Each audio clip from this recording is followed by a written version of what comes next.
সালাম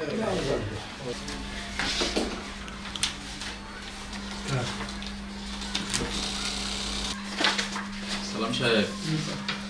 জাকির হোসেন মিয়া 10 বছর, আপনি আছেন 23 বছর। একটু মাটি।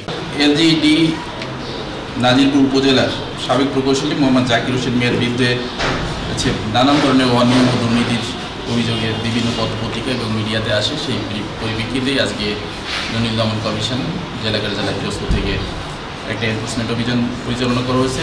মূলত তার বিরুদ্ধে আনিত অভিযোগগুলো পুঙ্খানুপুঙ্খভাবে আমরা তথ্য অনুসন্ধান করছি এবং বেশ কিছু ফাইন্ডিংস আমরা পেয়েছি। ইতিপূর্বে এ বিষয়ে একটা মামলাও হয়েছে, এই এলজিইডি সম্পর্কিত একাধিক মামলা হয়েছে। তো আমরা এই জাকির হোসেন সাহেবের যে স্পেসিফিক যে বিষয়গুলো ছিল সেই বিষয়গুলো তথ্য অনুসন্ধান করে আজকে এখানে আসছে।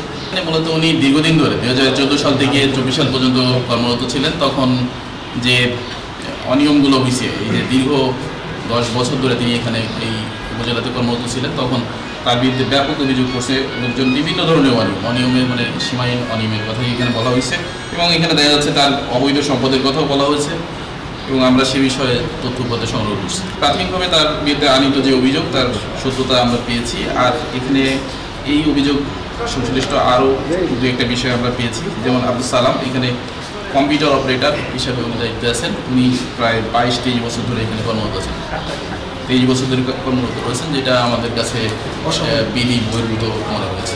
আমরা প্রাথমিক বিদ্যালয়ের এই বিষয়টা স্পেসিফিকভাবে দেখছি। আমরা এই বিষয়ে রেকর্ডপত্র সংগ্রহ করছি। ফিল্ডে আমরা এটা দেখব যে আসলে কাজের কী অগ্রগতি, তারপর এই বিষয়ে চূড়ান্ত মতামত দেওয়া সম্ভব হবে। তো প্রাথমিকভাবে আমরা যে রেকর্ডপত্র পেয়েছি সেটা নিয়ে এখন পর্যালোচনা করা হবে।